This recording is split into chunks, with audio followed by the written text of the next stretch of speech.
Auxiliary circle.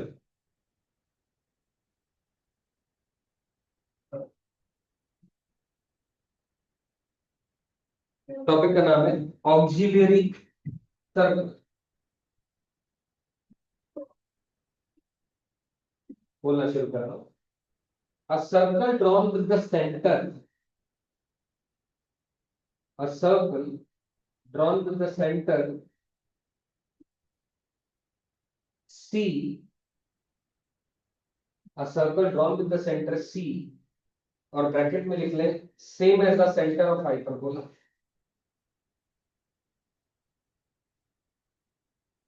Same as the center of the hyperbola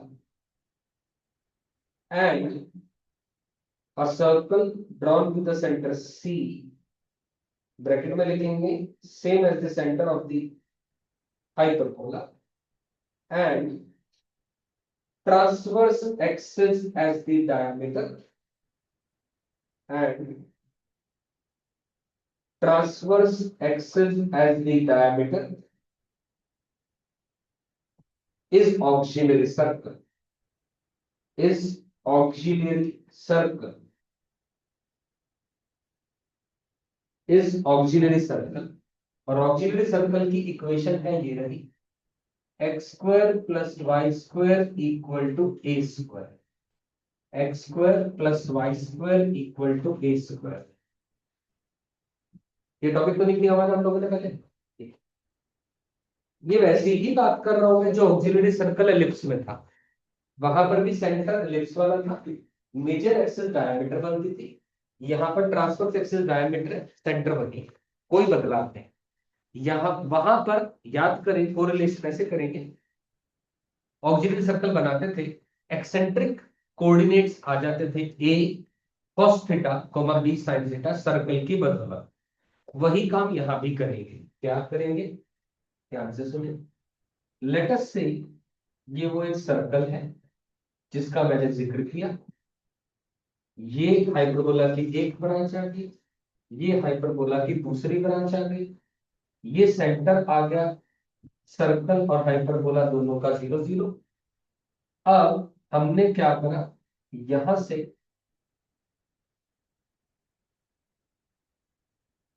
circle के ऊपर ये एक टेंजेंट बना दी इस पॉइंट से, कोई पॉइंट ऑफ कांटेक्ट है जिसका एंगल थीटा है ना।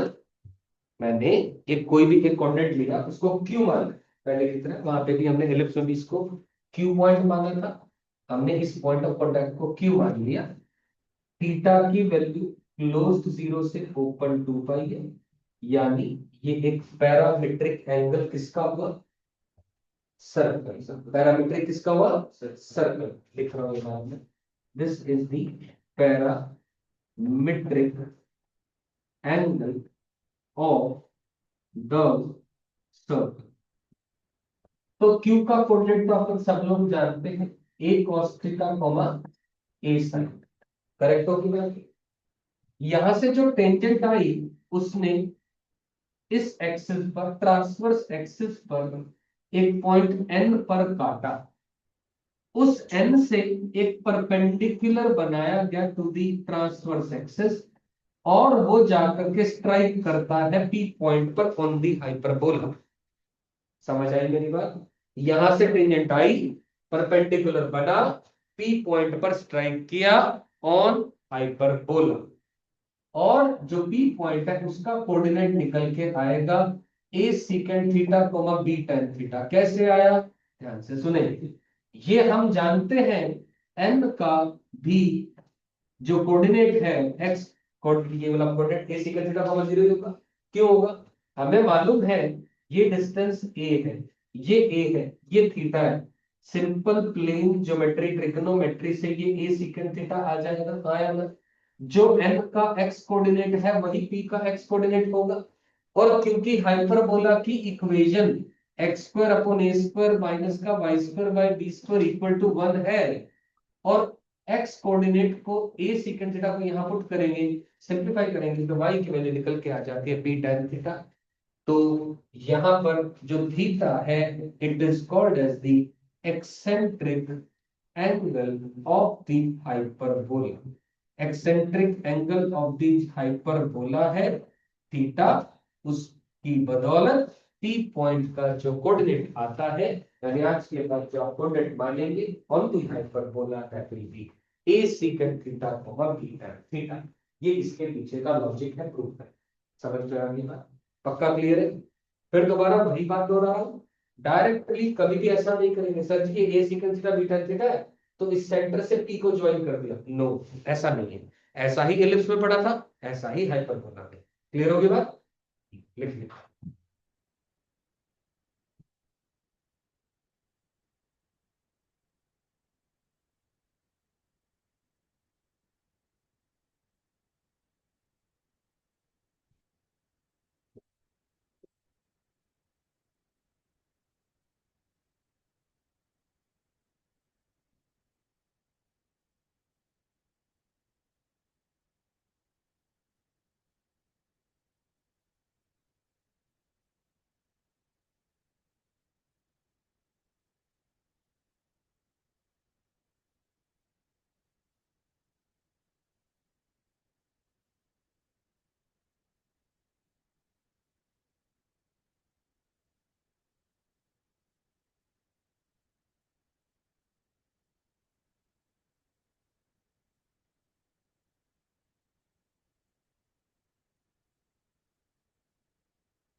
ऑक्सिलरी सर्कल जान लिया, कोऑर्डिनेट जान लिया, थीटा एक्सेंट्रिक एंगल है हाइपरबोला का, और पैरामीट्रिक एंगल है सर्कल का।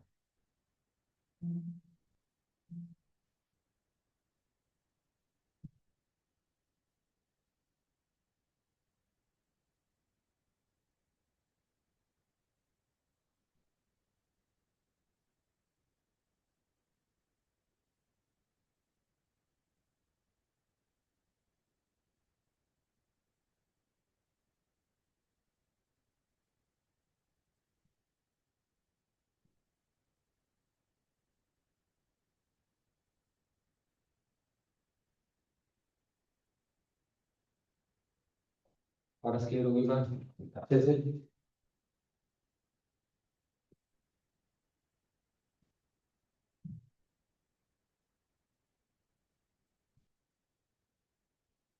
अगले टॉपिक की बात कर लें। लिख लिया सभी ने? नहीं लिखा, लिखिए आराम से।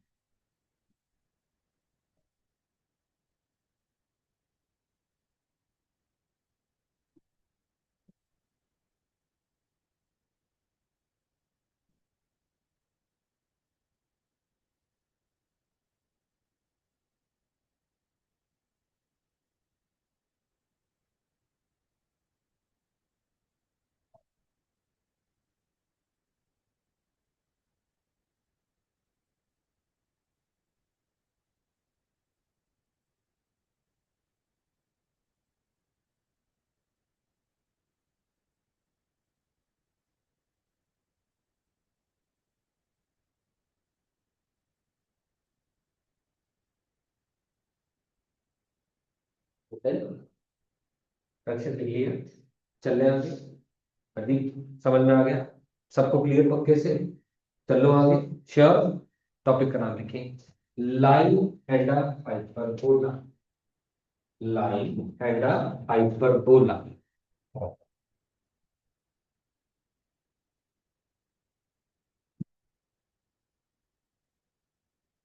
लाइन की इक्वेशन मानेंगे y equal to M X plus C. Hyperbola की इक्वेशन मानेंगे X square over A square minus Y square by B square equal to 1। दोनों को एक साथ सॉल्व करेंगे, सॉल्व करेंगे साइमल्टेनियसली। तीन बातें निकल के आएंगी, या तो लाइन टच करेगी, या लाइन काटेगी दो जगह, या ना काटेगी ना टच करेगी। हमेशा की तरह कोई नई बात नहीं। इधर it will cut at two points, और it will touch at a point, और it will neither cut no touch. इसको हम लोग टेंजेंट बोल देते हैं,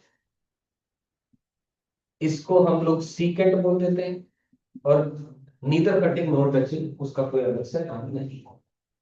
क्लियर हो गई बात? ठीक है। तो जैसे दोनों इक्वेशन को सॉल्व करेंगे, एक्स में या वाई में एक क्वाड्रेटिक बना लेंगे, उसमें d इक्वल टू 0 करने से हमें कंडीशन ऑफ टेंजेंसी मिल जाएगी। d इक्वल टू 0 करने से कंडीशन ऑफ टेंजेंसी मिल जाएगी। फिर दोबारा कोई नई बात नहीं, हमेशा की तरह। सर इसमें एक केस यूज हो सकता है, touch eight two point. Touch eight two points वाली बात नहीं होती यहां पर। टच एट टू पॉइंट्स का मतलब वो टेंजेंट ही होता है, क्योंकि टच दो पॉइंट पर कैसे करेगी? एक इस ब्रांच पर करेगी, इस ब्रांच पर करेगी। एक्चुअली इसी बात को आपने बहुत अच्छे से सोच लिया, इसी बात को हम एसिम्पटोट बोलते हैं। इसी बात को हम एसिम्पटोट बोलते हैं, और ऐसा कब होता है? इन्फिनिटी पर होता है। जब हम एसिम्पटोट के बारे में बात करेंगे तब बात करेंगे इस बारे में, ठीक है ना? वरना ऐसा नहीं होता है। और दूसरी एक और बात, अगर हमारे मन में ये सवाल आ रहा है, देखिए इनका सवाल जेन्युइन है, बहुत बढ़िया स्मार्ट क्वेश्चन है, कि एक लाइन बनी उसने यहां भी टच कर लिया और यहां भी टच कर लिया, है ना? तो उसको हम टच एट टू पॉइंट्स नहीं कहते। ऐसे के लिए कंडीशन निकल के आएगी नहीं, निकाल के देखेंगे समझ में आएगा इसका। क्योंकि ये तो हम हवा में बातें कर रहे हैं कि टच होगी कि नहीं होगी। अगर टच करेगी कोई लाइन, ऐसी ही कोई लाइन होगी, करेक्ट है बात की। इसी कर्व को टच करेगी, एक पर करे कि दो पर करे, वो तो देख करके पता लगेगा। तो टच करने का मतलब डिस्क्रिमिनेंट इक्वल टू 0 आना चाहिए। डी इक्वल टू 0 से कंडीशन आती है, जिसका मतलब होता है c square is equal to a square m square minus का बी स्क्वेयर। उसका क्या मतलब होता है वो भी बात कर लेते हैं। यहां तक समझ में आई बात की? यानी c is equal to plus minus का under the root of A square M square minus का बी स्क्वायर। यानी therefore y is equal to mx plus minus under the root of A square M square minus B square. ये क्या है? This is the tangent to the hyperbola. ये एक tangent है hyperbola को। हमने लिखा y equal to mx plus minus. अब इससे क्या निष्कर्ष निकलता है उसके बारे में बात करते हैं, डाउट क्लियर हो जाएगा। ये जो आपने सवाल, यहां तक समझ में आई बात? ये तो कोई नई बात नहीं। इलिप्स में और हाइपरबोला में फर्क क्या है? इलिप्स में square M square plus B square था, या माइनस आ गया, क्योंकि बी स्क्वायर की जगह माइनस बी स्क्वायर आ रहा है, और कोई बदलाव नहीं। क्लियर होगी बात? ठीक है, लिखिएगा।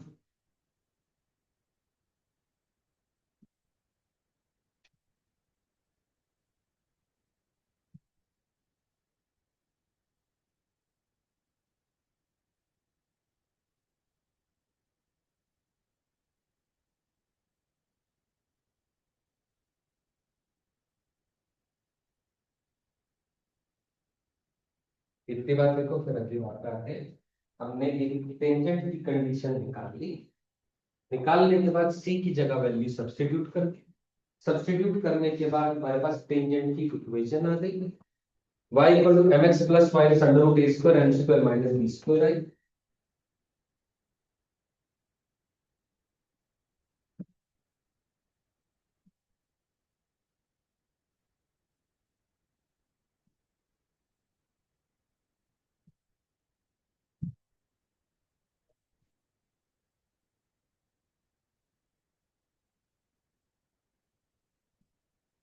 यहाँ तक क्लैरिटी सभी को?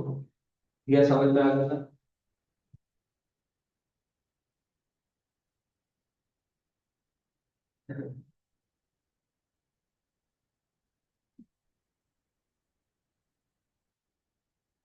आगे बोलना शुरू करिए। सभी clear? if this tangent if this tangent passes through a given point, passes through a given point h comma k, h comma k, तो k is equal to M H plus minus under root A square M square minus B square, यानी k minus M H squaring कर दें is equal to A square M square minus B square, यानी यहां से m में एक quadratic बन जाएगी।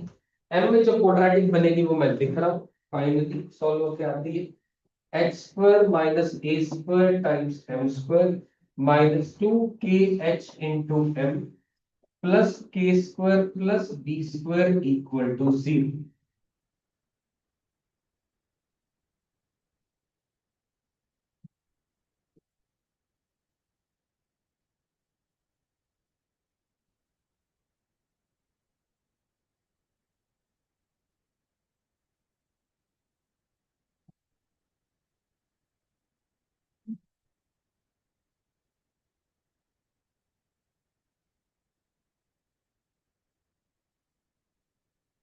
कहा एक टेंजेंट को अगर h को k से पास कराया तो x की जगह h, y की जगह k, और वहां से m में एक क्वाड्रेटिक बन गई, क्लियर हो गई है, कोई कंफ्यूजन नहीं।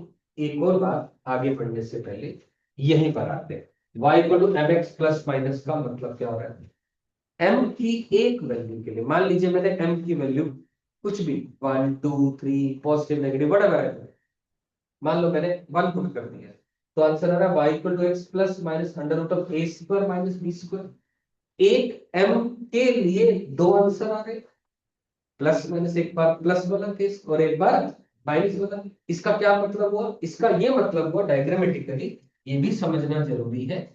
मान लीजिए ये एक hyperbola x equal to 1, m equal to 1 का केस लिया और एक टेंजेंट आई, लेट अस से वो ये रही, टेंजेंट आई तो टच करेगी किसी पॉइंट पर, एक m के लिए दो टेंजेंट आ रहे हैं, तो एक और टेंजेंट आएगी वो ऐसी है, ये इस ब्रांच को कहीं और टच करेगी। समझ आई मेरी बात, ये पक्का क्लियर है, ठीक है ना। फॉर अ गिवन एम, यहां इसके नीचे लिख लो ये line, thus for a given M, thus for a given M there can be two parallel tangents to the hyperbola. There can be two parallel tangents to the hyperbola.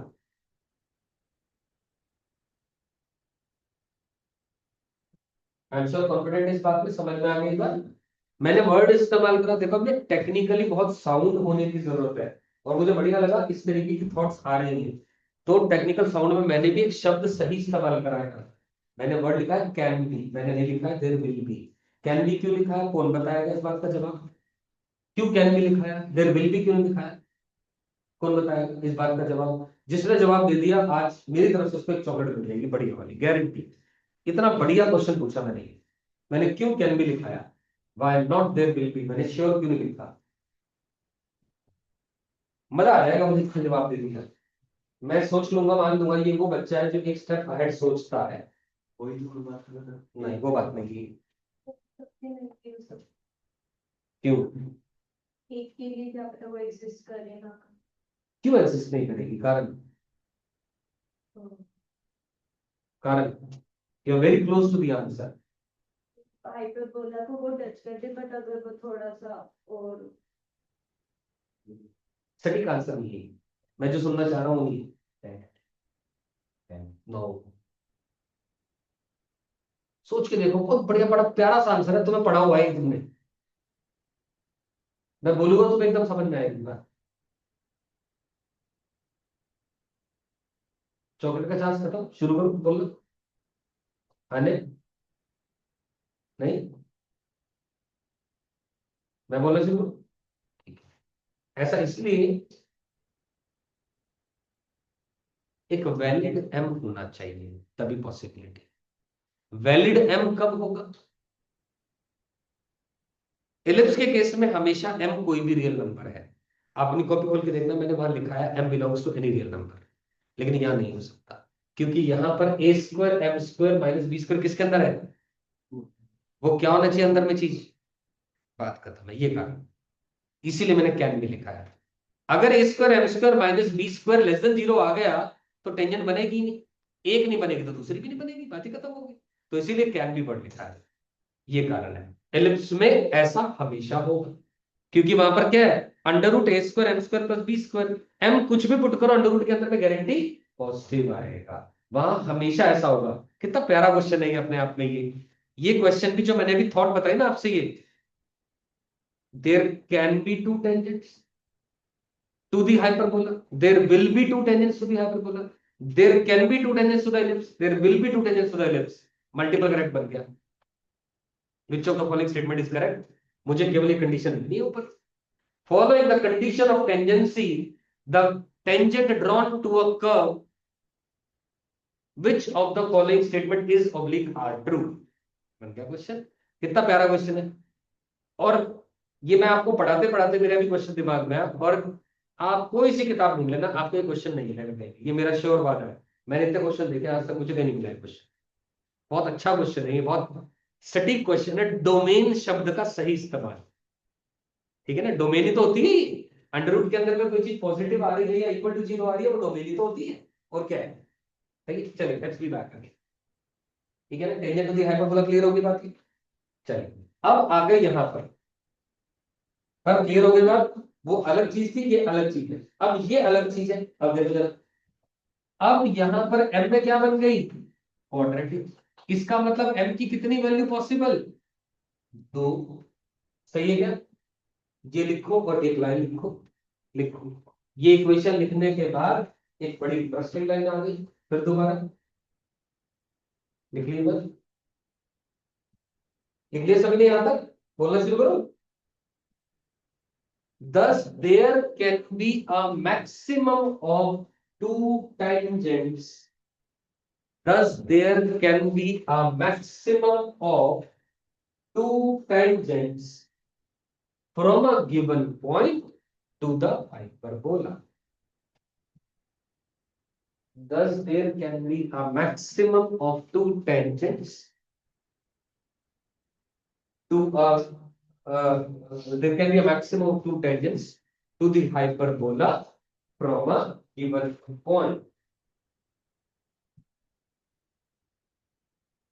Maximum word भी इस्तेमाल करा मैंने, हमें क्या पता इसका distribute positive आ रहा है नेगेटिव आ रहा है या इक्वल टू 0 आ रहा है, हमें नहीं पता, ठीक हो गया।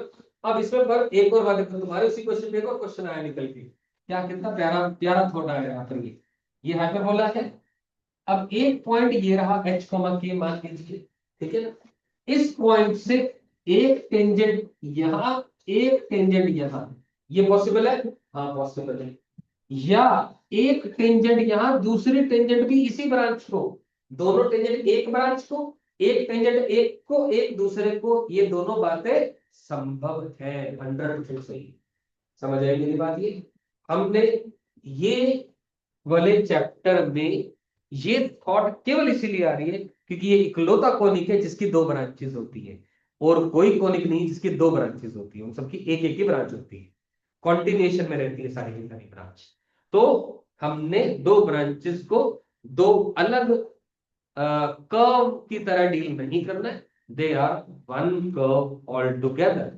समझ में आ गई बात, क्लियर, चलिए बहुत बढ़िया, तो ये पी पॉइंट था, h k इसका कोऑर्डिनेट था, एक की स्लोप m1 आ गई, एक की स्लोप m2 आ गई, हमें m1 प्लस m2 की वैल्यू आ गई 2kh upon x square minus a square, और m1 इंटू m2 की वैल्यू आ गई k square plus b square divided h square minus a square, कोई कंफ्यूजन हो यहां तक तो बताइए।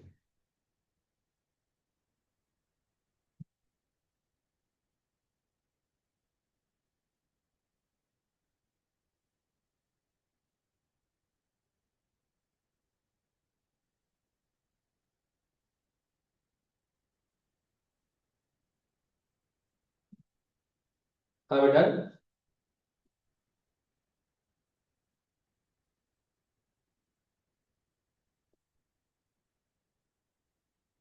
m1 प्लस m2 की वैल्यू आ गई, m1 इंटू m2 की वैल्यू आ गई।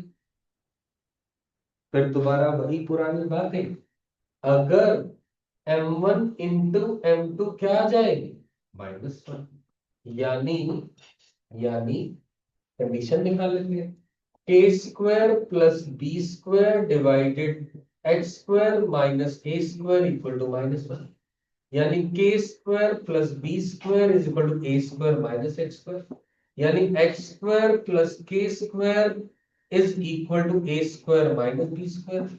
और ये कंडीशन किसकी होती है, डायरेक्टर सर्कल की। किसकी होती है, डायरेक्टर सर्कल। अरे भाई एक गिवन पॉइंट से दो टेंजेंट 90 डिग्री पर बन रही है, किसका लोकस है ये, डायरेक्टर सर्कल का। तो लोकस की बात हो रही है, तो हमने x की जगह x और k की जगह y रिप्लेस कर दिया, आंसर आ गया x square plus Y square equal to A square minus का बी स्क्वायर।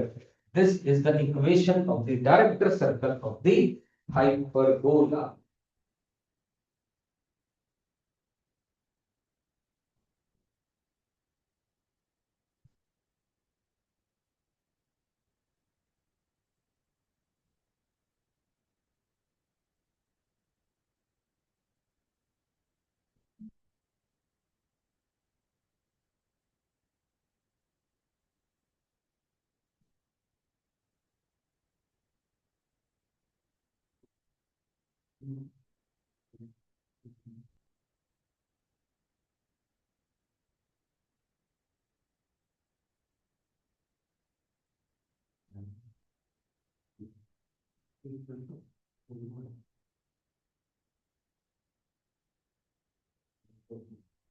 पक्की बात, आगे समझ में एंड क्लियर है बात, कोई कंफ्यूजन नहीं आता।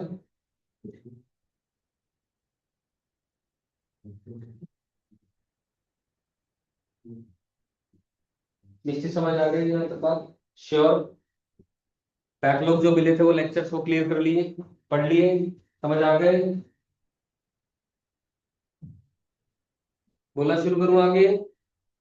हमने इक्वेशन निकाली डायरेक्टर सर्कल की, अब लिखो कंडीशन नीचे, if a greater than b, लिखो finite circle,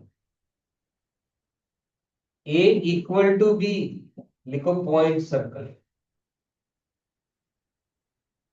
a less than b, लिखो इमेजिनरी सर्कल।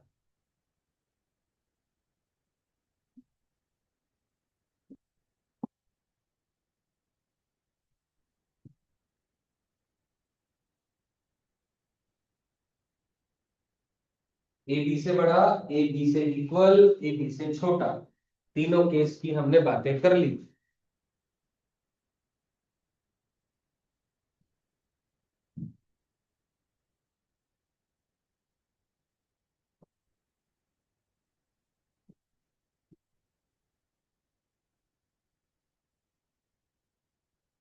ए बी से बड़ा, मेरी एक मिनट में ध्यान से सुनो बात, ए अगर बी से बड़ा है तो टू ए भी टू बी से बड़ा होगा, और टू ए किसकी लेंथ होती है, ट्रांसवर्स एक्सिस, और टू बी किसकी होती है, कॉन्जुगेट। तो लिखो transverse axis greater than conjugate axis, transverse axis less than conjugate axis, transverse axis equal to conjugate axis. ये बात है आगे।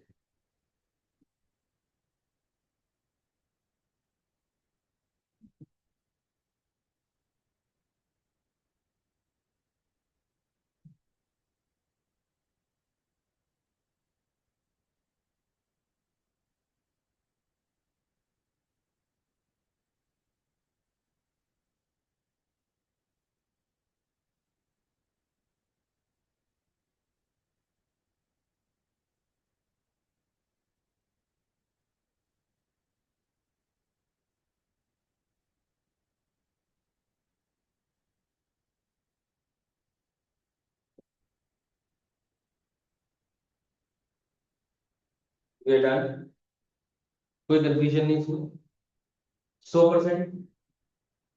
चल रहे आगे। अब हमें ये पता लग गया कि डायरेक्टर सर्कल हाइपरबोला का एक सर्कल ही होता है, लेकिन उसमें तीन बातें हैं। अगर ट्रांसवर्स एक्सिस कॉन्जुगेट से बड़ी है तो फाइनाइट सर्कल है, इक्वल है तो पॉइंट सर्कल है, लेस देन है तो इमेजिनरी सर्कल है, यानी रियल सर्कल नहीं। क्लियर होगी बात, ध्यान रहेगी बात। इसका मतलब हमें पैराबोला, एलिप्स, हाइपरबोला और सर्कल सभी के डायरेक्टर सर्कल में, मुझे बताओ सब में से, चारों में से कौन सा केस ऐसा है जब डायरेक्टर सर्कल एक स्ट्रेट लाइन होती है? डायरेक्टर सर्कल का लोकस जब एक स्ट्रेट लाइन होती है, चारों कर्व में से कौन सा कर्व होता है? पैराबोला। खत्म होगी बात, ध्यान रहनी चाहिए बात। क्या होता है उसका डायरेक्टर सर्कल पैराबोला का? डायरेक्टर एक्स होती है। ठीक है, पक्की बात, ध्यान रहेगी, कोई कंफ्यूजन नहीं, कोई टेंशन नहीं। इलिप्स के स्टैंडर्ड इलिप्स होता है जो, उसका डायरेक्टर सर्कल की इक्वेशन बताओ क्या होती है? स्टैंडर्ड इलिप्स का डायरेक्टर सर्कल, इलिप्स की बात कर रहा हूं, क्या होती है? Perfect answer, X square plus Y square equal to A square plus B square. मैं इसलिए बता रहा था प्लस बी स्क्वायर की जगह क्या लग गया? याद हो गया, समझ आ गई बात, क्लियर है? ठीक है ना, रट्टा लगाने का आसान तरीका मिल गया था। क्लियर है? आगे लिखते टॉपिक का नाम टेंजेंट्स एंड नॉर्म्स। टॉपिक का नाम लिखेंगे टेंजेंट्स एंड नॉर्म्स।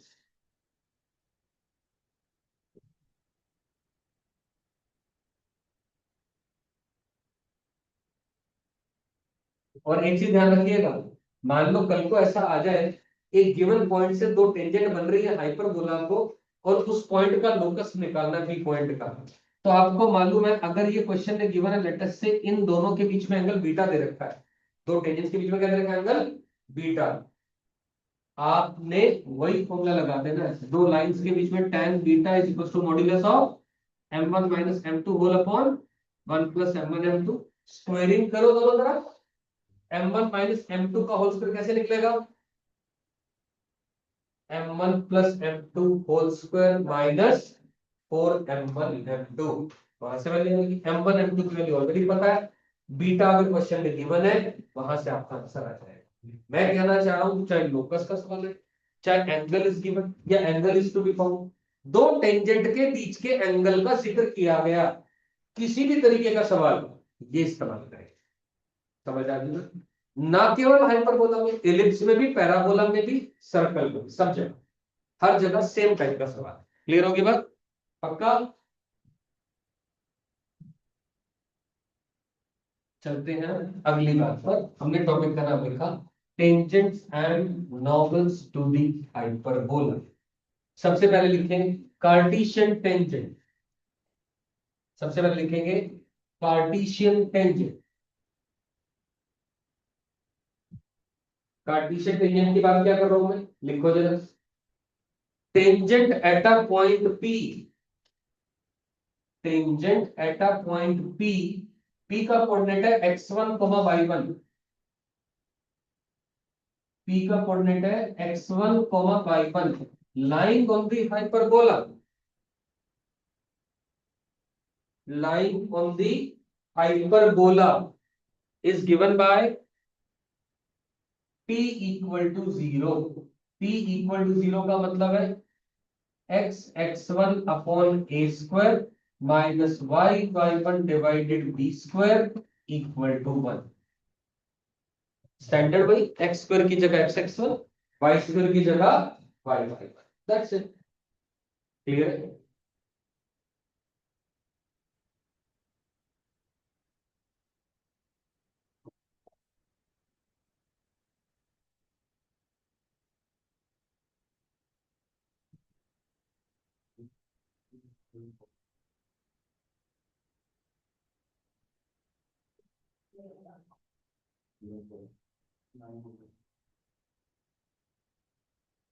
क्लियर होगी बात, ये आगे समझ?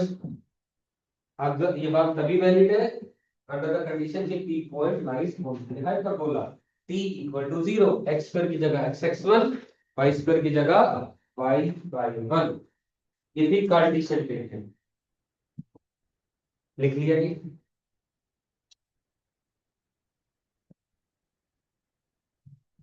पारस समझ आ गई ना? पीछे तक भी क्लियर है बात, ये पक्का? दिया, डन। पॉइंट नंबर 2 बोलना शुरू करूं, लिख दिया सभी ने? बोलना शुरू करूं? देखिए पॉइंट नंबर 2 लिखे tangent at the point P, tangent at a point P, bracket में लिखो a secant theta comma b tan theta, tangent at a point P, bracket में लिखें a secant theta comma b tan theta, यानी tangent एक point पर जिसका कि eccentric angle theta है, उस पॉइंट पर टेंजेंट की इक्वेशन, यहां x1 की जगह a सीकेंट थीटा लिख दो, तो आंसर आएगा x secant theta upon a minus का y tan theta upon b is equal to 1। ये tangent at a point p आ गया।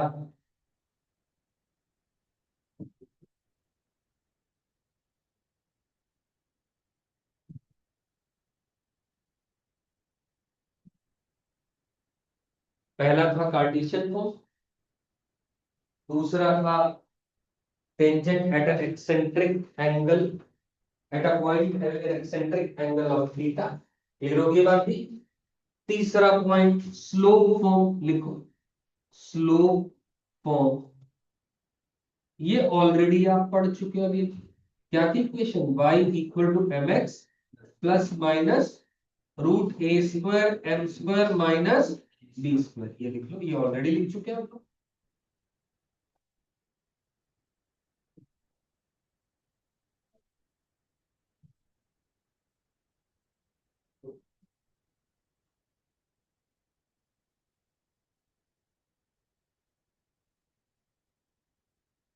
हाँ, ये बात क्लियर हो गई, जीरो कंफ्यूजन, श्योर है सभी को।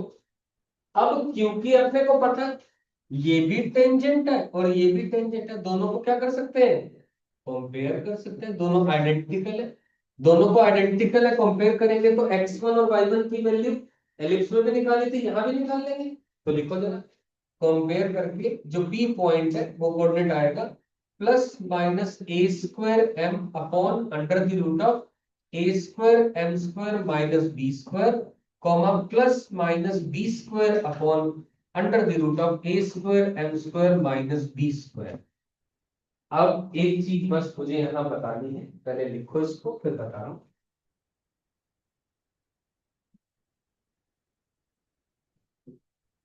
दोनों को कंपेयर करा, x1 और y1 की वैल्यू a m b इन सब की टर्म्स में आ गई।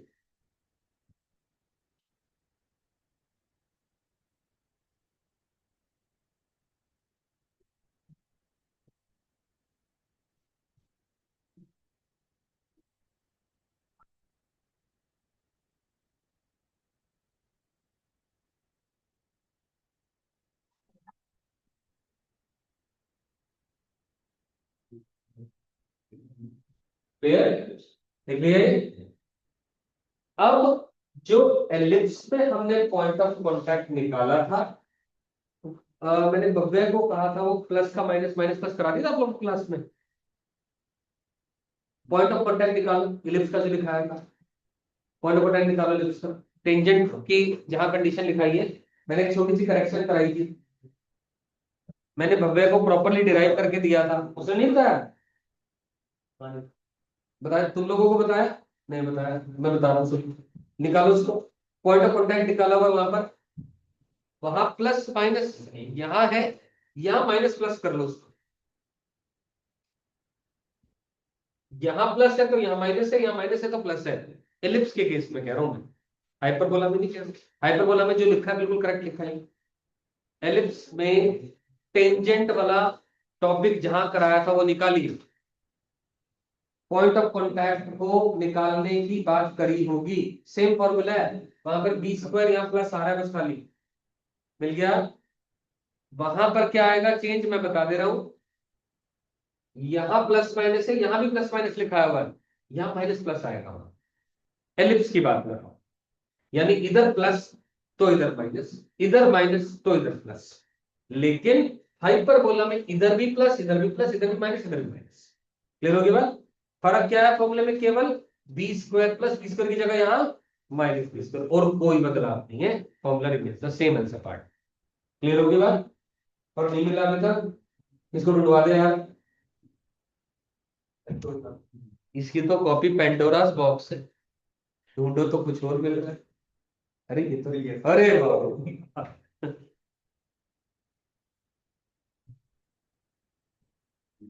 क्लियर हो गई बात? हाँ भाई, कोई कंफ्यूजन तो नहीं है? श्योर हो गई बात? 100% ओके। तो यहां पर टेंजेंट की तीनों फॉर्म्स खत्म हो जाती हैं। अब बात कर रहे हैं नॉर्मल की। लिखे हम पैरामीट्रिक नॉर्मल, लिखे पैरामीट्रिक नॉर्मल।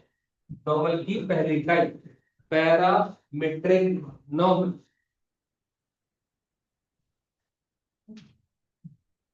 पैरामीट्रिक नॉर्मल में लिखे normal at a point B, normal at a point B x1 y1, p का कोऑर्डिनेट है x1 y1, lying on the hyperbola, normal at a point p x1 y1, comma lying on the hyperbola, normal at a point p lying on the hyperbola।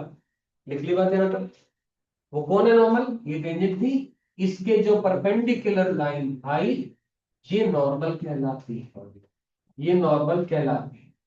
Normal की क्या equation है वो मैं लिख रहा हूं, देखो a square x upon x one, a square x upon x one plus B square y upon y one equal to A square minus B square, equal to A square minus A square plus B square आएगा, minus नहीं आएगा plus आएगा, equal to A square plus B square ये आएगा। ये किसकी equation आई? Normal की। नॉर्मल की इक्वेशन कैसे आई? टेंजेंट की इक्वेशन तो पता है, m1 m2 -1 करेंगे, स्लोप ऑफ नॉर्मल आ जाएगा, पॉइंट x1 y1 है, y minus y1 upon x minus x1 is equal to slope, वो करेंगे, सिंपलीफाई करेंगे। यही इक्वेशन एज इट इज आपकी एलिप्स में भी थी, जहां बी स्क्वायर है यहाँ माइनस था, यहाँ भी माइनस था। समझ आ गई बात? तो आपको एलिप्स के फॉर्मूले याद है, तो हाइपरबोला में हर जगह बी स्क्वायर की जगह पर माइनस बी स्क्वायर लगाते जाएंगे, वो फॉर्मूलास आ गए। क्लियर हो गया? Done, no confusion. अगली और आखिरी बात नॉर्मल से रिलेटेड बोलना शुरू करूं। नॉर्मल की second form, normal at a point P, normal at a point P, और पी का कोऑर्डिनेट लिख ले a secant theta b tan theta. Normal at a point P, P का कोऑर्डिनेट लिख लीजिए a secant theta b tan theta is given by ax upon secant theta plus by divided tan theta equal to a square plus b square। आपका answer आ गया, ax upon secant theta plus by upon tan theta is equal to a square plus b square। बस हमने क्या करा, यहाँ x1 की जगह a secant थीटा, y1 की जगह b tan थीटा पुट कर दिया, आपका आंसर आ गया।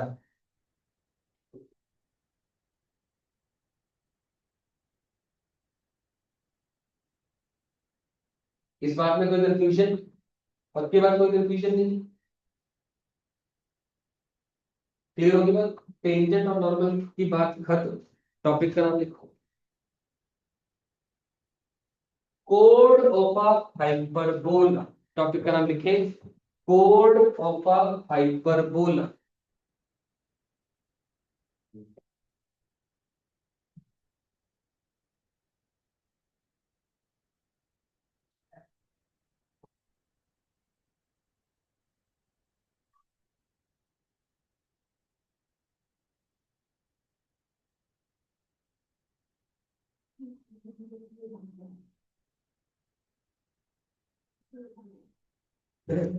क्लियर होगी बात यहाँ तक? अब मैं किस कोड की बात कर रहा हूँ, ध्यान से सुनिए। लेट अस से ये हाइपरबोला है, ये दो पॉइंट्स हैं, एक P और एक Q।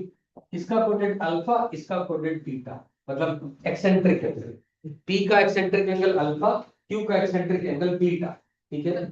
इन दोनों पॉइंट्स को ज्वाइन करके जो कोड बनेगी उसकी इक्वेशन की बात कर रहे हैं, यानी a secant alpha comma b tan alpha, a secant beta comma b tan beta. तो इक्वेशन ऑफ कोड पी क्यू, इक्वेशन वो 2 पॉइंट फॉर्म से निकल के आती है। और उसकी इक्वेशन बन जाती है, मैं लिख रहा हूं equation, x by A cos of alpha minus beta by two minus y by B sine of alpha plus beta by two is equal to cos of alpha plus beta divided by two. कैसे आएगी 2.1? समझ में आती है बात? ऐसी ही ellipse में थी, बस यहाँ पर दिमाग लगाना है, फॉर्मूला गलत नहीं याद करना है।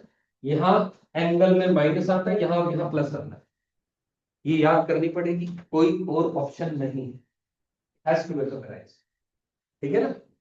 आपका काम आसान होगा इससे। वो कह देगा एक का एक्सेंट्रिक एंगल अल्फा बीटा की वैल्यू दे देगा, निकालिए, फॉर्मूला याद है तो बहुत जल्दी आंसर आ जाएगा।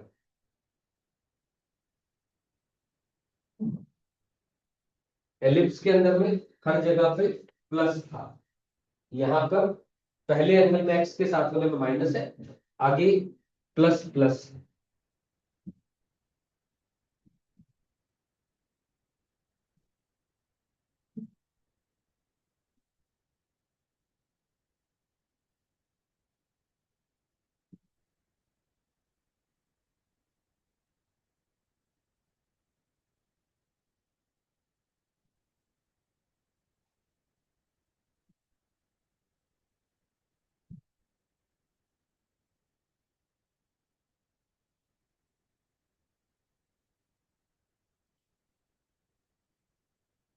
एक मिनट,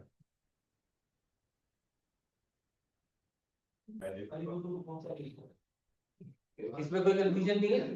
ठीक है, हमने क्या कहा, ये एक कोड की इक्वेशन आ गई पी क्यू की, जो अल्फा और बीटा जिसके की एक्सेंट्रिक एंगल्स है। लिखो एक लाइन अगली, if this code passes through the point, if this code passes through the point d, 0, अगर ये कोड d, 0 से पास कर रही है, ठीक वैसी बात कर रहा हूँ जो एलिप्स पे करी थी हम लोगों ने।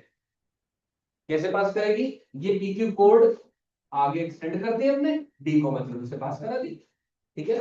अब फिर दोबारा पर ये कोड इन दोनों पर भी हो सकती, यहां भी हो सकती, इस ब्रांच पे, इस ब्रांच पे भी दोनों पॉइंट हो सकते हैं, इससे कोई फर्क नहीं पड़ता, डजंट मैटर। क्लियर होगी बात ये? अगर ये कोड डी को 0 से पास कर रही है तो डी को 0 इसको सेटिस्फाई करेगा, एक्स की जगह डी, वाई की जगह 0, वहां से एक रिलेशन आ जाएगा। रिलेशन आएगा क्या?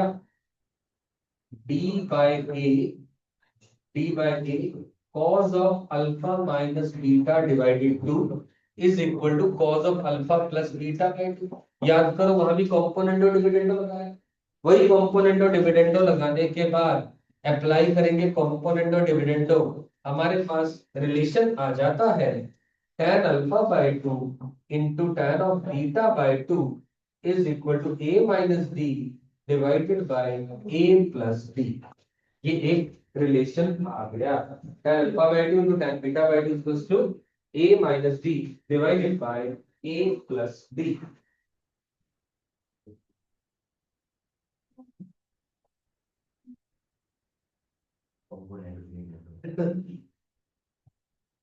कॉम्पोनेंट और डिविडेंडो लगाने के बाद tan alpha by 2 to tan beta by 2 की वैल्यू आ गई a minus d divided by a plus b।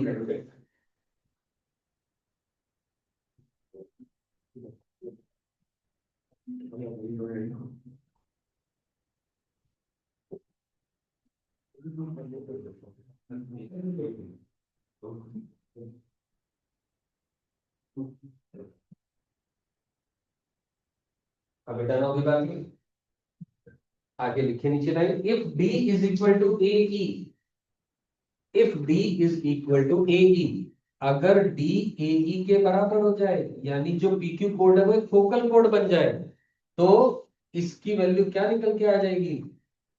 1 minus e divided by 1 plus E.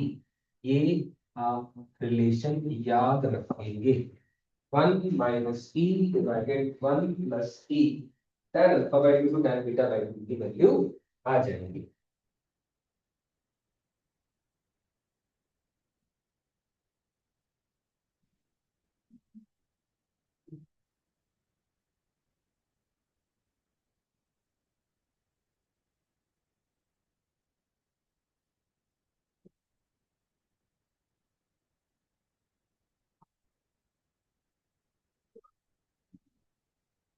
Done हो गई बात अभी।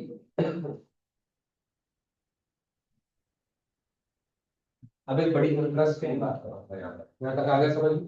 Zero confusion. टॉपिक का नाम लिखिए, लिखो सीओसी। टॉपिक का नाम लिखो सीओसी।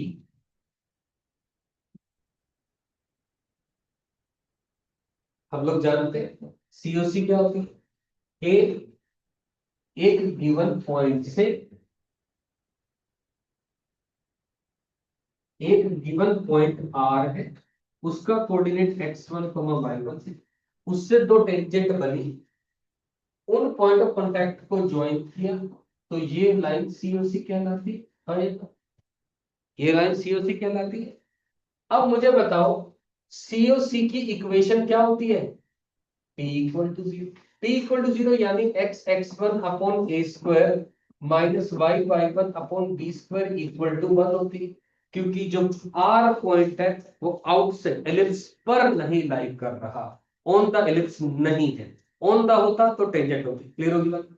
ये किसकी इक्वेशन आई है, मतलब डायग्राम से देखें तो किसकी है, पी क्यू किसकी है, और ये भी किसकी इक्वेशन थी।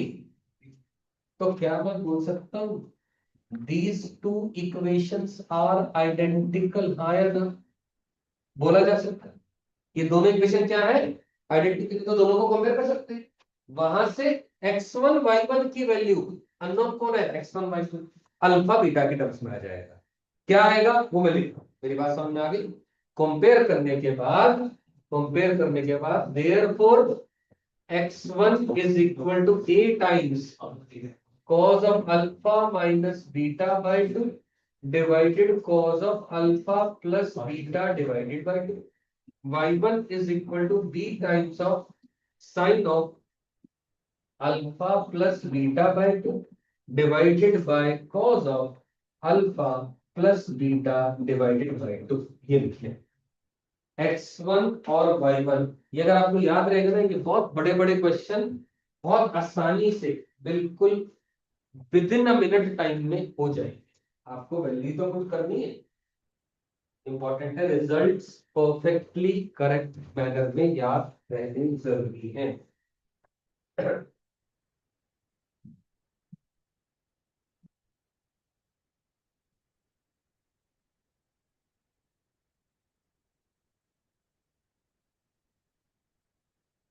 हमने सीओसी की इक्वेशन को कंपेयर किया, जो कोड निकाली, दोनों को कंपेयर करके x1 और y1 जिस पॉइंट से दो टेंजेंट बनी टू दी हाइपरबोला, कंपेयर किया, x1 y1 की value in terms of alpha and beta निकाल ली।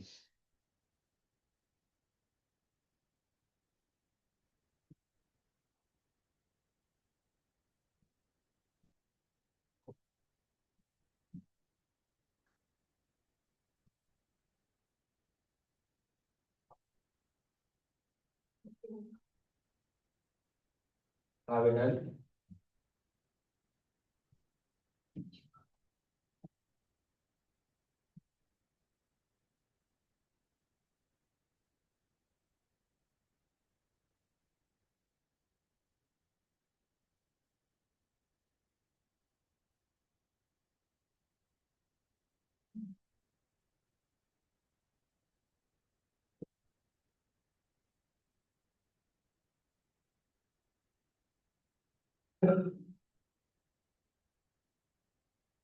चलो ये बात पक्का।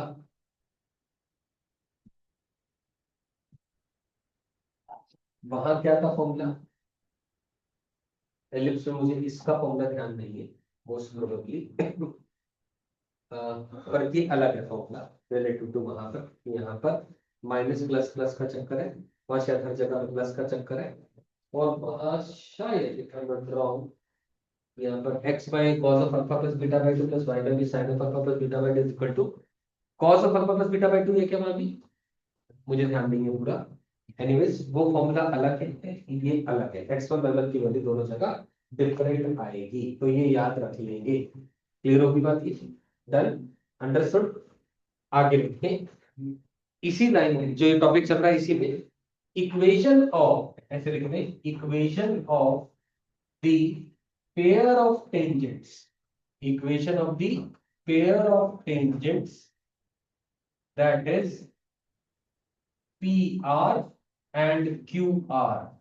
क्या आंसर आएगा? T square equal to S S one, T square equal to S S one. ये तो पता ही है अपने को, पेयर ऑफ टेंजेंट्स की इक्वेशन क्या होती है? T square equal to S S one. T हमें लिखना आता है, टी कैसे लिखते हैं? ये रहा टी, लिख दे रहा हूं फिर भी so as to avoid the confusion. x x1 upon a square minus y y1 upon b square minus 1, s यानी x square upon a square minus y square upon b square minus 1, s1 यानी x1 square upon a square minus y1 square upon b square minus 1। ठीक है, p square equal to s s1, ये अपने पास equation निकल के आ गई।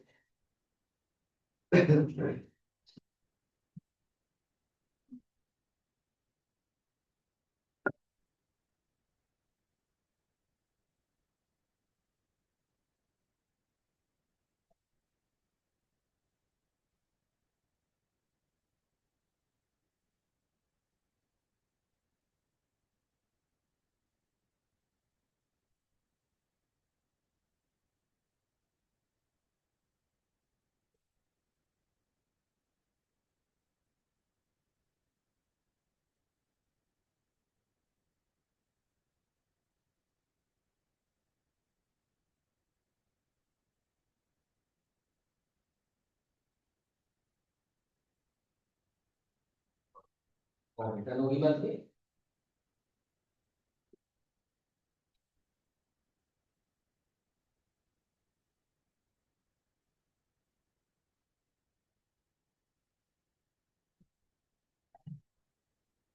बोला शुरू करो आगे, लिख लिया और डन, लिख लो आराम से।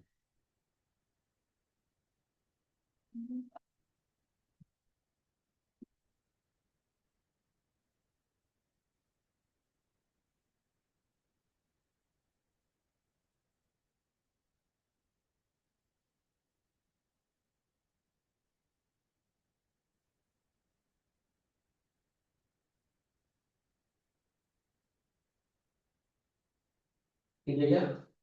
ऑल डन, लिखो आगे एक और बात लिखिए, equation of the code with a given middle point, equation of the code with a given middle point. एक कोड की इक्वेशन, जैसे कि ए बी की बात कर रहा हूं, जिसका मिडल पॉइंट है P, कोऑर्डिनेट है लेट अस से x1 y1, ये मिडल पॉइंट है, उसका आंसर होगा t इक्वल टू s1, उसका आंसर होगा t इक्वल टू s1। कोई नई बात नहीं है, हमेशा की तरह बात कर रहा हूं। t आपको दे रखी है, s1 आपको दे रखा है, तो t इक्वल टू s1।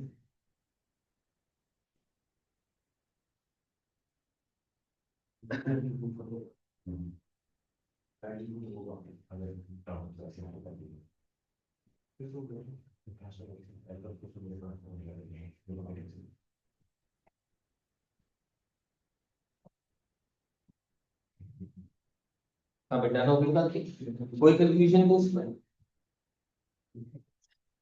यहाँ तक आपका सारा हाइपरबोला खत्म, केवल 3 प्रॉपर्टी बची है। दोबारा कोई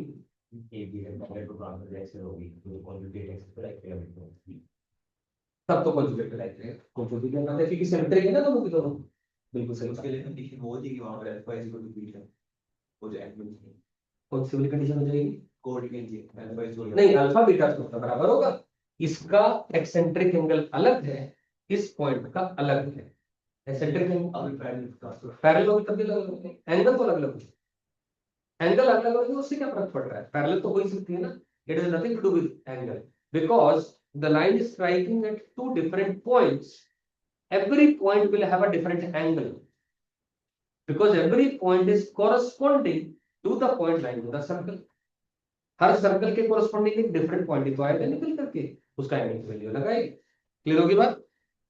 समझ आ गई बात? यहाँ तक टॉपिक का नाम लिखिए, प्रॉपर्टीज ऑफ हाइपरबोला। दो या तीन प्रॉपर्टीज है छोटी छोटी, और चैप्टर आता था properties of hyperbola.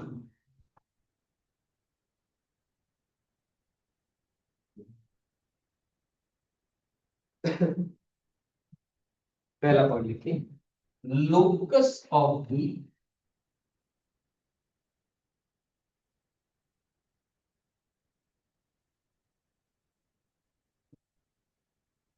locus of the feet of the perpendiculars,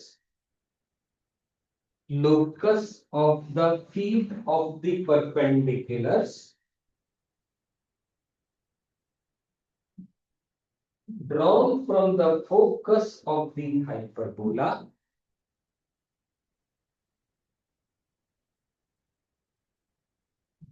drawn from the focus of the hyperbola upon any tangent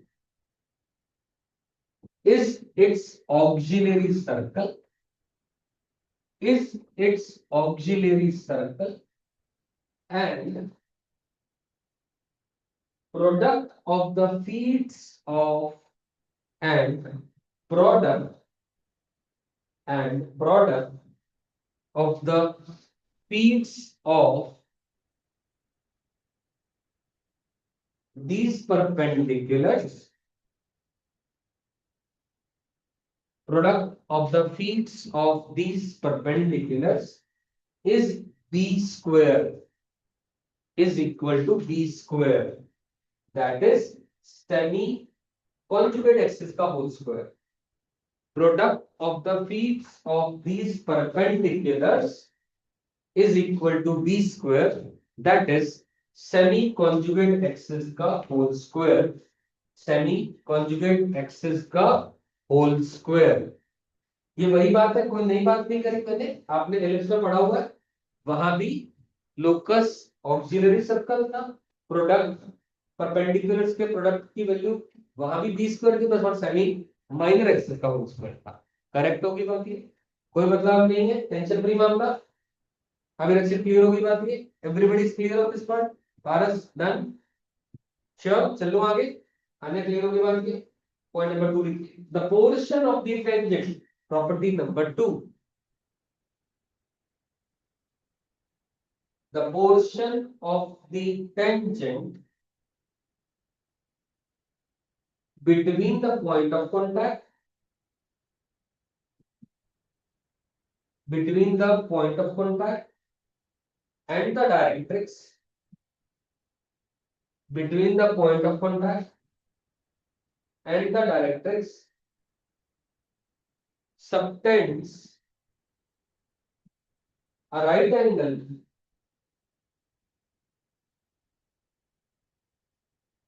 subtends a right angle at the corresponding focus, subtends a right angle at the corresponding focus।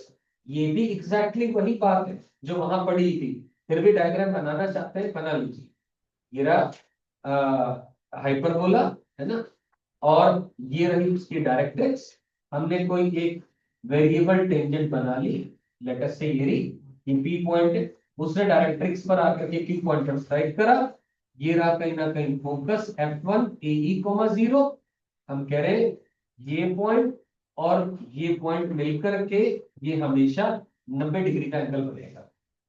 जो हिस्सा tangent का P point और directrix के बीच में रहेगा, वो हिस्सा फोकस पर, कोरस्पॉन्डिंग फोकस पर 90 डिग्री एंगल बनाएगा। समझ में आ गई बात? ऐसा ही इलेक्ट्रिक में पढ़ा था मैंने, इधर F1 और D1 डायरेक्ट्रिक्स की कोरस्पॉन्डिंग बात करी, यही आगे F2 और D2 पे भी बात वैलिड है।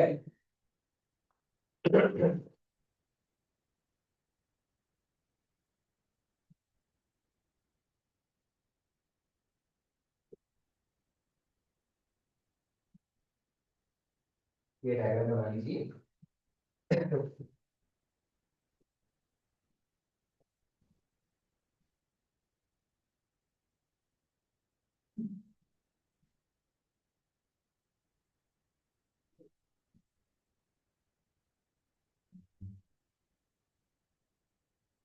अब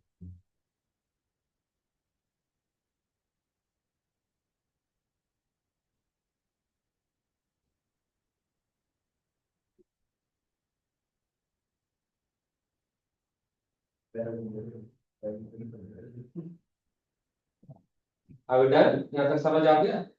तीसरी और आखिरी प्रॉपर्टी लिखो, reflection property of hyperbola. Reflection property of hyperbola. Reflection property of hyperbola.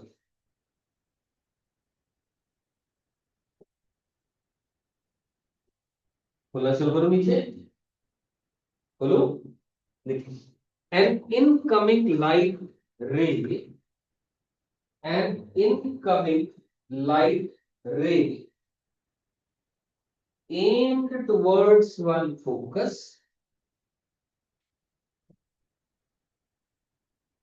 an incoming light ray aimed towards one focus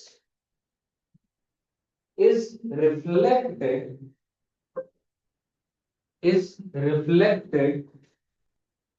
from the outer surface of the hyperbola, is reflected from the outer surface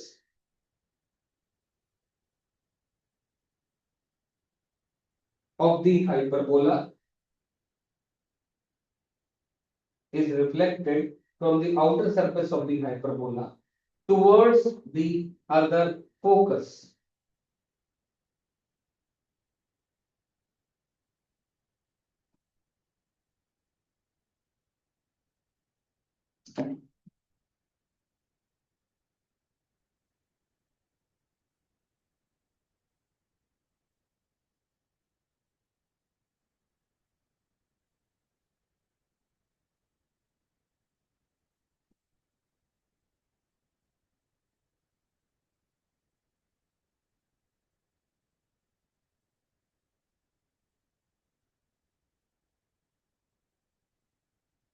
कितनी बार, मतलब अभी बताता हूं, एक और line लिखे नीचे, इसी के नीचे बैठे थे, the tangent and normal at any point,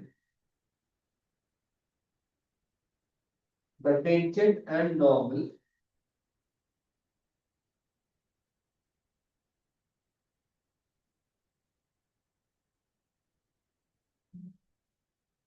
the tangent and normal at any point of a hyperbola, the tangent and normal at any point of a hyperbola bisects the angles, bisects the angle between, bisects the angle between the focal radii. The tangent and normal at any point of the hyperbola bisects the angle between the focal radii. कहना क्या चाह रहा हूं, ये वही बात है जो एलिप्स में करी थी, ध्यान से सुने इधर। मैं ये कहना चाह रहा हूं, ये हाइपरबोला की दो ब्रांचेस है, ये उसका एक फोकाई f1 है, ये दूसरा फोकाई f2 है। अगर एक लाइट का सोर्स यहां है और उसने जाकर के स्ट्राइक करा इस पॉइंट पर, तो या तो वो रिफ्लेक्ट होकर के लाइन ऊपर जाएगी या वो फोकस से पास करेगी। ये F1, ये ऐसा कुछ कह रहा है, ये दोनों के लिए वाइस वर्सा, F1 और F2 दोनों के लिए बात करें। यहां से लाइट आई, इस सरफेस पे स्ट्राइक करी, ये ऊपर जाएगी, ये लाइन एक्चुअली में फोकाई को ही पास करेगी। समझ में आ गई बात? पक्का क्लियर है? तो याद करो, एलिप्स जब पढ़ा था वहां भी तो यही कहा थी हमें बात, यहां से लाइट आई, यहां से लाइट आई, स्ट्राइक करी, दूसरे फोकस से पास करी, यहाँ भी वही बात करें। और क्या कहा था हमने वहां पर, याद करो कि एक टेंजेंट बनी थी, वो फोकल रेडियाई को एक इंटरनल एंगल को बाइसेक्ट करती थी और दूसरा एक्सटर्नल को। यहाँ भी यही बात करें, कोई फर्क नहीं है, बनाने की जरूरत नहीं है, अंडरस्टूड बात है। टेंजेंट और नॉर्मल इंटरनल और एक्सटर्नल बाइसेक्टर की तरह एक्ट कर रही है, किसका? फोकल रेडियाई का। ये फोकल रेडियाई तो है, P(f1) और P(f2) क्या है? फोकल रेडियाई है। ये टेंजेंट है, ये बाइसेक्ट कर रही है। ऐसे नॉर्मल है, ये दूसरे एंगल को बाइसेक्ट कर जाएगी। ये टेंजेंट और नॉर्मल है। समझ में आ गई बात? ये क्लियर है? पक्का? सेम बातें, कोई भी बदलाव नहीं है।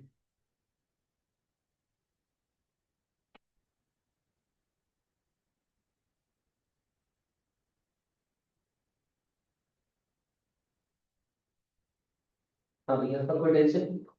पक्की बात समझ में आ गया? तो जितने क्वेश्चन आपने एलिप्स में करे हैं वो सारे यहाँ वैलिड है, सारे वैलिड। अब मैं आपको क्वेश्चन केवल हाइपरबोला के नहीं करा रहा, मैट्रिक्स करके करा रहा। आपको अपना चीजें क्लियर होती चली जाएंगी, मुझे बताने की जरूरत नहीं पड़ेगी। हाइपरबोला कंप्लीट हो चुका है, उसमें एक टॉपिक जो मैंने जिक्र किया था पहले भी, दोबारा बोल रहा हूँ, एसिम्पटोट और उसकी प्रॉपर्टीज। वो मेन का टॉपिक है ही नहीं, एडवांस का। वो हम अभी की बजाय वेट करने के बाद भी कर लेंगे, कोई फर्क नहीं पड़ेगा। वेट करने का मतलब है क्योंकि considering the priority of the school exams also coming in between, आज हम हाइपरबोला के इतने क्वेश्चन कर लेंगे, आपको कॉन्फिडेंस आ जाएगा। उसका डिस्कशन हमने पहले भी बात करी थी, लेटर कर लेंगे, बाद में कर लेंगे हम लोग, ठीक है ना? उस बारे में बात करेंगे कि कल हम करेंगे डिस्कशन किसका, पैराबोला का। फिर हमने बात करी थी एलिप्स का, डिस्कशन बचा हुआ है हमारा। वो डिस्कशन कब करना हमने? एलिप्स का भी तो डिस्कशन मंडे को रखा था, जहां तक मैं रिकॉल कर पा रहा हूँ। मंडे को उसका भी डिस्कशन ऑनलाइन ही करेंगे, कोई दिक्कत तो नहीं है उसमें? कोई फर्क नहीं है? या चाहते हो ऑफलाइन करवाने डिस्कशन? बोलो। ऑनलाइन ओके है, डिस्कशन में कोई परेशानी? सनी पक्का sure? Everybody is okay?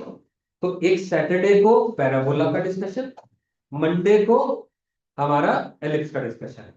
Hyperbola के लिए मैं आपको पूरा टाइम दूंगा, क्योंकि मंडे तक आप हाइपरबोला को हाथ नहीं लगाओगे, ठीक है ना? मंडे ट्यूसडे वेडनेसडे, या फिर उसका डिस्कशन थोड़े से दिन के बाद कर लेंगे, कोई फर्क नहीं पड़ जाएगा। क्योंकि 15 तारीख से 20 तारीख के बीच में, मैंने पहले भी कहा था, अभी दोबारा बोल रहा हूँ, मोस्टली मैं अवेलेबल नहीं होऊंगा। उस ड्यूरेशन में आपके टेस्ट बना करके आपको एक शेड्यूल बना करके दूंगा, जो आपके टेस्ट होंगे, ठीक है ना? कौन कौन से डेज होंगे मैंने भी नहीं देखा, वो कितने दिन होते हैं क्लास वाले, मैंने अभी तक चेक नहीं करा। तो चेक करके कंफर्टेबल सा शेड्यूल बना के देगा, ठीक? अच्छा, अब अभी ये क्वेश्चन करके कल हम, मैं, मेरा मन है कि हम शुरू कर ले limits and derivatives out of the 3 pending chapter. सबसे लंबा चैप्टर लिमिट एंड डेरिवेटिव है इन तीनों। तो लिमिट एंड डेरिवेटिव को कर लेते। मैंने अभी आज की क्लास, कल और क्लास लूंगा, यमुनानगर में वो खत्म हो जाएगा, है ना? तो बहुत आसानी से कर लेंगे, मतलब लंबा है, मुश्किल नहीं है, आसान है चैप्टर, तो बहुत ही आसान है, कोई खास बात नहीं, ठीक है ना? तो कल I think we can start with limits and derivatives. Okay सभी के लिए? कंफर्टेबल हो? और लिमिट्स एंड डेरिवेटिव्स हो जाएगा, मेरी पूरी कोशिश रहेगी 15 से पहले पहले मैं आपको लिमिट्स एंड डेरिवेटिव्स करा दूं। 15 से 20 में के बीच में अवेलेबल नहीं रहूंगा। 20 तारीख से 30 तारीख के बीच में, यानी 21 से 30 के बीच में आपका जो प्रोबेबिलिटी और स्टेटिस्टिक्स बच जाएगा। स्टेटिस्टिक्स तो बहुत ही छोटा है, वो आपके आसानी से हो जाएगा। क्लियर होगी बात? डन? ओके, चल लिखो जरा, क्वेश्चन लिखो। पहला question, find the equation of the tangent. पहला क्वेश्चन लिखे, find the equation of the tangent common to, find the equation of the tangent common to the parabola y square equal to 8x and 3x square minus y square equal to 3। ये पहला question है।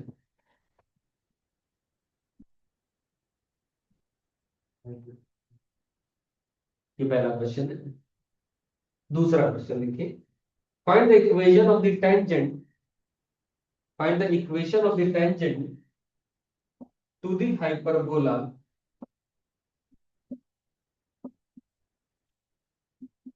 Equation लिख दी, passing through 0,4, passing through the point 0,4। ये करने शुरू करो दोनों क्वेश्चंस।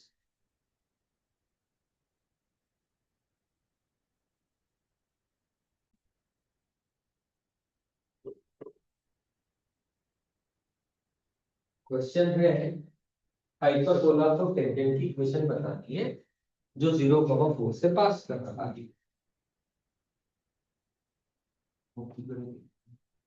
बेटा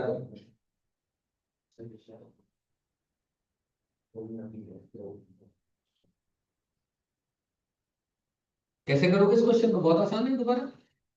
अरे टेंजेंट की इक्वेशन क्या होती है? 0,4 से पास कर रहा है। क्या ये पॉइंट 0,4 इस पे लाई कर रहा है क्या? नहीं लाई कर रहा। इसके ऊपर तो नहीं लाई कर रहा ना। तो लाई कर रहा होता तो एक्स स्क्वायर की जगह एक्स एक्सप्रेस वाला तरीका बता देते। और ये लाई नहीं कर रहा है तो क्या करेंगे? वही लिख दो ना, y equal to M X plus minus under the root of A square M square minus B square. ये टेंजेंट होती है, किससे पास कर रही है? 0,4 से। तो x को 0 और y को 4 सब्स्टिट्यूट कर दे, आपका आंसर आ गया। समझ आ गई बात? कर दो फटाफट से, m निकाल लो। क्लियर है? तभी समझ में आ गया पीछे। ये इक्वेशन आ गई, इसको पासेस थ्रू 0,4, x को 0 y को 4 is equal to under the root of plus minus under the root 36 m square minus 9 और 16 is equal to 36 m square minus 9। m square is 25 by 36, m is equal to plus minus का 5 bye 6। ये m को यहाँ put कर दो, answer आ गया। कर दो। क्लियर है? तो नॉर्मल क्वेश्चन है, तो ऐसे तो बहुत सारे क्वेश्चन किए ऑलरेडी हमने। एक और क्वेश्चन लिखो, बड़ा प्यारा सा क्वेश्चन करा दो आपको। 2 से 3 क्वेश्चन करा दूंगा मैं अभी, और 2 से 3 क्वेश्चन में आपको अपने आप ही अब जैसे मैंने एक क्वेश्चन करा दिया ओनली हाइपरबोला का, ये करा दिया पैराबोला एंड हाइपरबोला का। अब मैं सर्कल एंड हाइपरबोला का करा रहा हूं। देखो जरा, प्लस माइनस आएगा उसमें, प्लस माइनस 5 और 6। हाँ हाँ ये परफेक्ट है।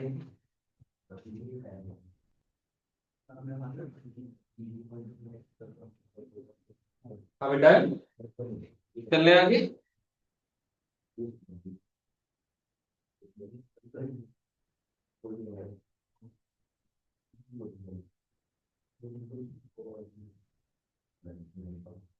बोलो एक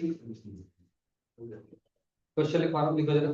find the equation of the locus, एक लोकस का क्वेश्चन करा था। Find the equation of the locus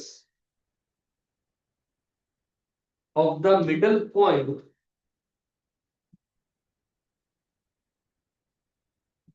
of chords of the hyperbola. Equation of the locus of the middle point of the chords of the hyperbola. 2x square minus 3y square equal to 1. Equation of the locus of the middle point of the chords of the hyperbola, comma, each of which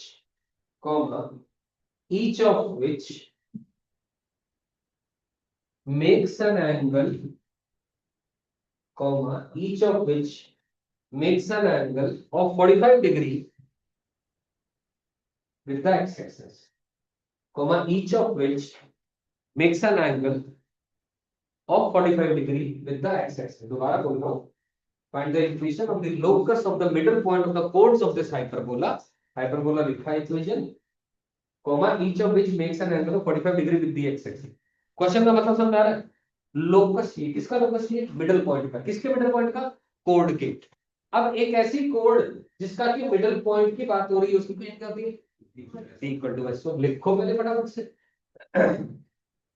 t equal to s1, और उसका middle point का locus निकालना है। तो p point जो middle point, उसका coordinate क्या मानो? h, k। p पॉइंट का कोऑर्डिनेट क्या माना? h, k। अब t लिख लो, 2hx minus 3ky minus 1 equal to s1, 2x square minus 3k square minus 1। सही है क्या? t equal to s1 समझ में आ गया? क्योंकि मुझे तो लोकस चाहिए, तो जो मिडिल पॉइंट है उसका कोऑर्डिनेट क्या मानना पड़ेगा?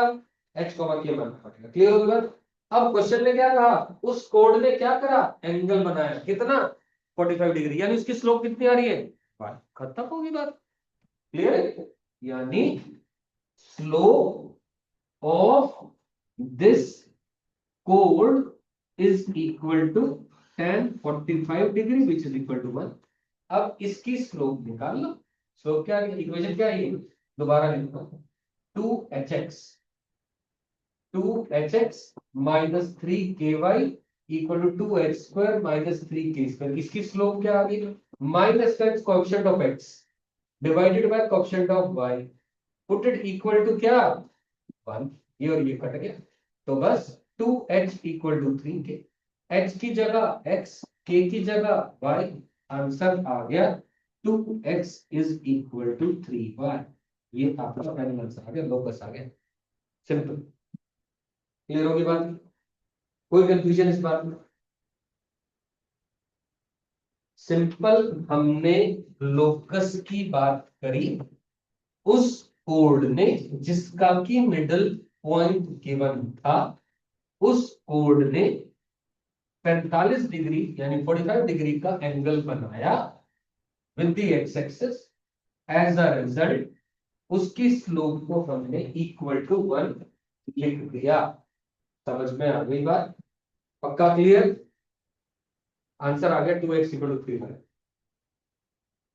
और एक क्वेश्चन लिखा है वो लिख लेंगे आपसे, होना चाहिए, नहीं होगा तो कुछ चीजें आप जो पढ़ाई से देखते हैं न्यूज में देख के पता लगेगा। अभी डन होगी बात, बिल्कुल क्लियर हो गया, समझ आ गई? अगला क्वेश्चन,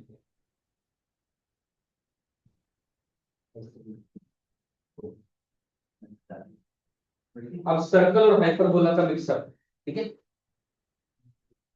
पर लिख लिया, बोला शुरू करो अगला question. Everybody is done with that, अभी डन, देखो पहले फिर चलेंगे आराम से।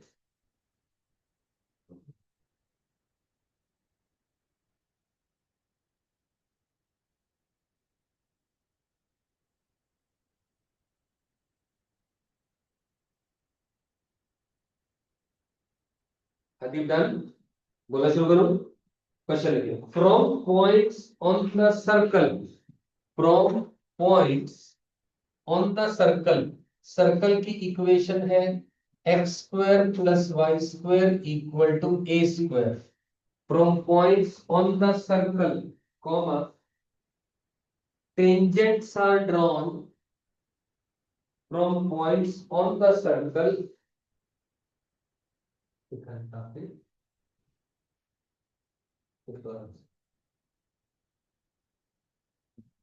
बोल दो question, from points on the circle, ये सर्कल की इक्वेशन है, comma tangents are drawn to the hyperbola, tangents are drawn to the hyperbola, hyperbola की इक्वेशन है X square minus Y square equal to A square,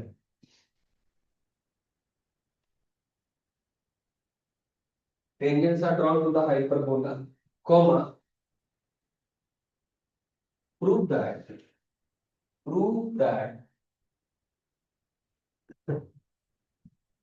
ये नहीं लिखा, clear, prove that the locus of the middle points, locus of the middle points of the COC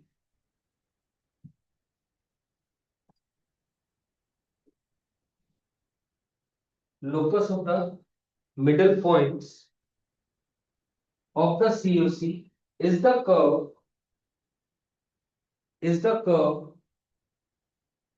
curve आना चाहिए, is the curve x square minus y square whole square, x square minus y square whole square is equal to a square times x square plus y square is equal to a square times x square plus y square। Question को सोचो, बोलना क्या है यहाँ पे, ऊपर और जाएंगे,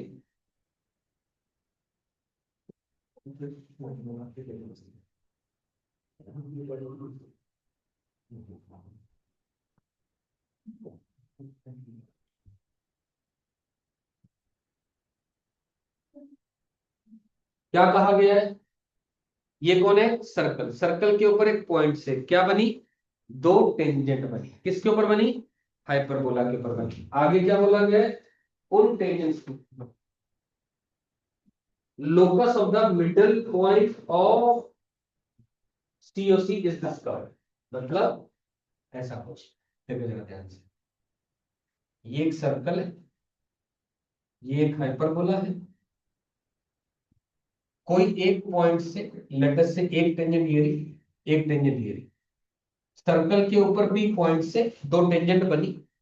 वो दोनों टेंजेंट का जो मिड पॉइंट है Q, उसका लोकस आपको निकालना। ये मतलब P point on the circle, दो टेंजेंट बनी, एक A पॉइंट पर, एक B पॉइंट पर, उनको ज्वाइन करके जो कोड बनी, उसका जो मिडल पॉइंट है उसका लोकस चाहिए। खत्म हो गया क्वेश्चन? समझ आ गई बात? P किस पर लाई कर रहा है? सर्कल पर। सर्कल पर कोई भी coordinate a cos theta, a sin theta लिखा जा सकता है, जहां पर थीटा उसका पैरामीटर है। हाँ, लिख सकता हूं, मान लिया। अब P पॉइंट से इक्वेशन बनी AB। क्या AB COC है? हाँ या ना? AB COC है। किसकी COC है? सर्कल की क्या हाइपरबोला की? हाइपरबोला की। हाइपरबोला की COC कैसे लिखते हो? T इक्वल टू 0, हमेशा की तरह T इक्वल टू 0, यानी x into X one. X one कौन है? A cos थीटा माइनस का y into A sin theta, y is equal to A square. यानी इक्वेशन बन गई x cos theta minus y sin theta equal to A। ये बात समझ में आ गई? आया ना? क्लियर है? अब ये जो AB है, AB का मिड पॉइंट कौन है? मिड पॉइंट कौन है? AB का मिड पॉइंट कौन है? Q। Q का कोऑर्डिनेट क्या है? H K। एक ऐसी कोड जिसका मिड पॉइंट गिवन है, उसकी इक्वेशन क्या होती है? T equal to S1। लिखिए T इक्वल टू S1। उसमें P का कोई रोल नहीं है, Q का रोल है। तो T यानी HX minus KY minus A square is equal to S1। S1 यानी H square minus K square minus A square, जो ये कट गया, यानी HX minus KY equal to H square minus K square. ये किसकी equation आई? ये किसकी equation है? AB की। ये भी किसकी इक्वेशन थी? AB की। दोनों क्या है? आइडेंटिकल। क्या कर दो दोनों को? कंपेयर कर दो। Coefficient of this cos theta divided H minus sin theta divided minus K is equal to A divided H square minus K square. यहां तक बात आ गई कि नहीं आ गई समझ? पक्का क्लियर? इन दोनों को पकड़ लो। मुझे तो लोकस चाहिए, मुझे थीटा का तो चाहिए नहीं, उसके अंदर थीटा शुड बी एलिमिनेटेड। क्या तरीका है? हमेशा की तरह जो करते हैं, cos थीटा की वैल्यू निकाल लो। क्या आ गई? A into H upon h square minus k square. Sine theta की वैल्यू निकालो, माइनस माइनस तो कट जाएगा। A इंटू के upon h square minus k square. हमें पता है cos square theta plus sine square theta क्या होता है? 1। कर दो, पहले बुक कर दो, आंसर आएगा। यानी a square h square upon h square minus k square का whole square plus a square k square upon h square minus k square का whole square equal to 1। Locus के लिए क्या करते हैं? एच की जगह एक्स और के की जगह वाई कर दो, आपका वही आंसर आ गया जो मैंने लिखाया था। खत्म हो गया। समझ आएगा नहीं आया? पक्का? मैं दोबारा दोहरा रहा हूँ, कंफ्यूजन नहीं होनी चाहिए, सुन लें। टी पॉइंट सर्कल के ऊपर माना, करेक्ट है बात? सभी लोग सुनेंगे। यहां तक आ गया पी पॉइंट। ये पॉइंट से दो टेंजेंट बनी, ए बी उसकी सीओसी है। सीओसी की इक्वेशन टी इक्वल टू 0 होती है। आपको भी समझ में आई रही होगी बात, कोई नई बात नहीं है। सीओसी की इक्वेशन टी इक्वल टू 0। ये रही hyperbolic equation. X x one कौन है? ए cos थीटा, वाई y1 ए sin थीटा। सिंपलीफाई करके ये इक्वेशन आ गई। अब Q इस कोड का मिड पॉइंट है। एक ऐसी कोड जिसका मिड पॉइंट गिवन होता है, उसकी equation T equal to S1 होती है। टी इक्वल टू S1 लिख ली, ये लिख ली इक्वेशन। ये इक्वेशन भी AB की है, वो ऊपर वाली भी AB की है, दोनों को कंपेयर करा, cos थीटा sin थीटा की वैल्यू निकाली, स्क्वायरिंग एडिंग करा, बना लिया, बन गई आंसर आ गया। क्लियर हो गया? पक्का? लिखिए।